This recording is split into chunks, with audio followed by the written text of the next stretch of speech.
आणि त्या 21/3/2025ला निविदा निघल्या आणि टेंडर प्रक्रिया पूर्ण झाली आणि 29/4/2025ला त्याची वर्क ऑर्डर सुद्धा झाली।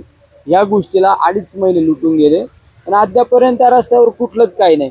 तो रस्ता म्हणजे माझ्याकडे एक अधिकृत आकडेवारी आलेली आहे, ती फक्त त्या स्पॉटवर मृत्युमुखी पडणाऱ्यांची संख्या।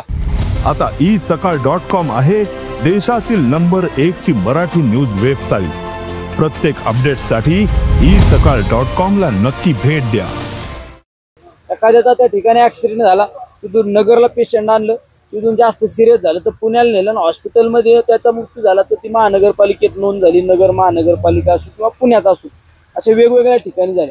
तर स्पॉटवर मृत्युमुखी पडणाऱ्यांची संख्या 2022ला 68 लोक मृत्युमुखी पडले, 2023ला 108 लोक मृत्युमुखी पडले आणि 2024ला 120 आणि 2025ला 92 असे 388 लोकांचा जागीच मृत्यू त्या ठिकाणी झालेला आहे।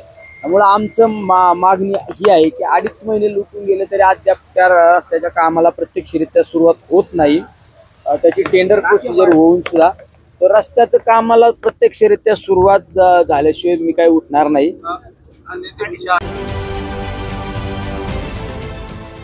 देश विदेशातील प्रत्येक घडामोडींचे लाईव्ह अपडेट मिळवण्यासाठी आता साम टीव्हीच्या सर्व सोशल मीडिया प्लॅटफॉर्मला लाईक, फॉलो आणि सबस्क्राईब करा।